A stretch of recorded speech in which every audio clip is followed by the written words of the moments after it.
Hallelujah. Praise the lord. దేవుని నామకు మహిమ కలుగును గాక. Welcome to fellowship with Christ. మన ప్రభువైన యేసుక్రీస్తు నామములో మీకు శుభములు సమాధానములు కలుగును గాక.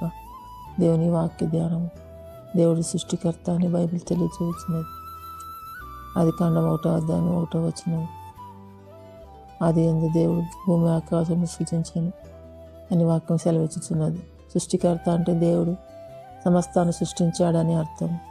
ఆయన ఆకాశము, నక్షత్రాలు, పర్వతాలు, సూర్యచంద్రులు, నీరు మరియు మనుషులను కూడా సృష్టించాడు. దేవుడు సృష్టికర్త. దేవత్వంలోని ముగ్గురు వ్యక్తులు ఈ సృష్టిని సృజించారు. ఆదికాండం 1వ అధ్యాయం 1వ వచనంలో దేవుడు అన్నమాట.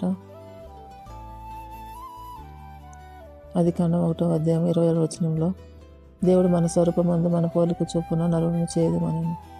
దేవుడు అన్నమాట హిబ్రూ భాషలో బహువచనానికి సంబంధించినది. సృష్టి దేవుని సంకల్పం. ఎఫెసీ పత్రిక 1వ అధ్యాయం 12వ వచనం. ఆయన తన చిత్తానుసారంగా చేసిన నిర్ణయం చొప్పున సమస్త కార్యములు జరిగించుచున్నాడని వాక్యం సెలవిస్తున్నది. అలాగే కీర్తనల గ్రంథం 33వ వచనం 11వ వచనం. యెహోవా ఆలోచన సదాకాలము నిలుచును, ఆయన సంకల్పము తరతరములకు ఉండును. సహోదర సహోదరులారా, భూమి మీద జరిగేవన్నీ దేవుని సంకల్ప ప్రకారం ముందుగా నిర్ణయించబడ్డాయి. సృష్టి కూడా ఇందులో భాగమే. దేవుని కుమారుని వాక్కు ద్వారా అనగా మాట ద్వారా సృష్టి ఉనికిలోనికి వచ్చింది. ఆయన అనగా ప్రభువైన యేసుక్రీస్తు వారు అదృశ్య దేవుని స్వరూపై సర్వ సృష్టికి ఆది సంభూతుడై ఉన్నాడు. నెల అనగా ఆకాశం అందున్నవి, భూమి అందున్నవి, దృశ్యమైనవి కానీ అదృశ్యమైనవి కానీ, అవి సింహాసనములైనను, ప్రభుత్వములైనను, ప్రధానులైనను, అధికారములైనను సర్వమును ఆయన ద్వారాను ఆయనను బట్టి సూచింపబడినని కొలసీ పత్రిక 1వ అధ్యాయము 15-16 వచనాలు తెలియజేస్తున్నారు. దేవుని ఆత్మ నీటి మీద అల్లాడుచు వాక్కు ప్రకారము సమస్త సృష్టిని సంభవించేలా శక్తి కలిగించాడు. ఆదికాండం 1వ అధ్యాయం 2వ వచనం. దేవుడు ఆత్మ అయి ఉన్నాడని వాక్యం సెలవిచ్చుచున్నది. హల్లెలూయా. యోహాను సువార్త 4వ అధ్యాయం 24వ వచనం. దేవుడు ఆత్మస్వరూపిగా, దేవుడు ఆత్మ కనుక ఆయనను ఆరాధించేవారు ఆత్మతోనూ సత్యంతోనూ ఆరాధింపవాలని వాక్యం సెలవిచ్చుచున్నది. దేవుడు ఆత్మస్వరూపి. విశ్వంలోని పదార్థాలలో ఉండే శక్తి లాంటి వాడు కాదు ఆయన ఆత్మస్వరూపి. దేవుడు మూర్తిమంతుడై ఉన్నాడు. హల్లెలూయా. మూర్తివంత స్వభావం ఆయనలో ఉన్నాయి. దేవుడు మూర్తిమంతుడై ఉన్నాడు. హల్లెలూయా. మూర్తివంత స్వభావం అనగా మేధస్సు, భావావేశం, చిత్తం మొదలైనవి ఆయనలో ఉన్నాయి. మొదటిగా మేధస్సు. నిర్గమకాండం 1వ అధ్యాయం 14వ వచనం. నేను ఉన్నవాడను అనువాడను అని దేవుడు మాట్లాడుతున్నాడు. దేవుడు మాట్లాడుతున్నాడు అన్న వాస్తవము ఆయన మేధస్సును వెల్లడి చేస్తున్నది. అలాగే భావావేశం అంటే హృదయంలో అనుభూతులను కలిగి ఉండటం.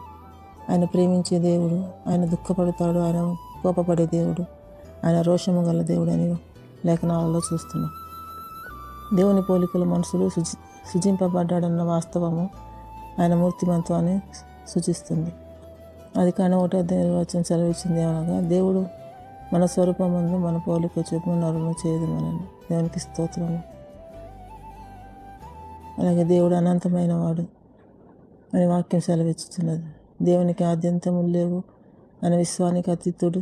విశ్వానికి ఉన్న పరిమితులు ఆయనకు లేవు. ఆయన అన్నిటికీ పైన ఉన్నవాడు. ఆయన ఉనికికి ఆద్యంతాలతో కూడిన పదార్థము కానీ జీవులు కానీ ఆధారం కావు. ఆయన తనకు తానుగా ఉన్నవాడు, దేని మీద ఆధారపడలేదు. బైబిల్లో కొన్ని వచనాలు ఈ విధంగా తెలియజేయుచున్నది. ఆయన అధిక మహత్యము కలవాడు అని కీర్తనల గ్రంథం 145వ అధ్యాయము 3వ వచనం తెలియజేయుచున్నది. ఆకాశంలో ఆయన సింహాసనం, భూమి ఆయన పాదపీఠం. యెషయా గ్రంథం 66వ అధ్యాయం 1వ వచనం. ఆయన ఒక్కడే యథార్థవంతుడు, సజీవుడైన దేవుడని ఇర్మియా గ్రంథం 10వ అధ్యాయం 16వ వచనం తెలియజేయచ్చు.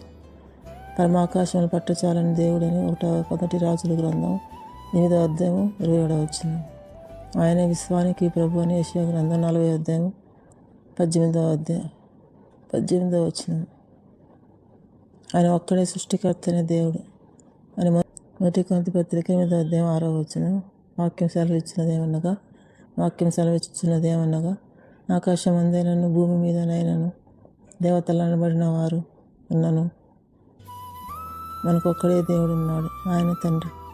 ఆయన నుండి సమస్తమును కలిగాను, ఆయన నిమిత్తము మనం ఉన్నాము. మరియు మనకు ప్రభువు ఒక్కడే, ఆయన యేసుక్రీస్తు. ఆయన ద్వారా సమస్తము కలిగాను, మనం ఆయన ద్వారా కలిగిన వారం. దేవునికి స్తోత్రములు. దేవుని నామకు మహిమ కలుగును గాక. దేవుడు సృష్టికర్త అని, దేవుడు ఆత్మ అయి ఉన్నాడని, దేవుడు మూర్తిమంతుడై ఉన్నాడని, దేవుడు అనంతమైన వాడున్నాడని బైబిల్ లేఖనాలు తెలియజేయుచున్నవి. ఈ వాక్యం దేవుడు దీవించును గాక. దేవుడు తన పరిశుద్ధాత్మతో మనల్ని నడిపించును గాక. యేసయ్య పరిశుద్ధ నామంలో ఈ వాక్యం దీవించమని తండ్రి దేవ యేసయ్య నామంలో ప్రార్థించుచున్నాను తండ్రి. Amen. God bless you all.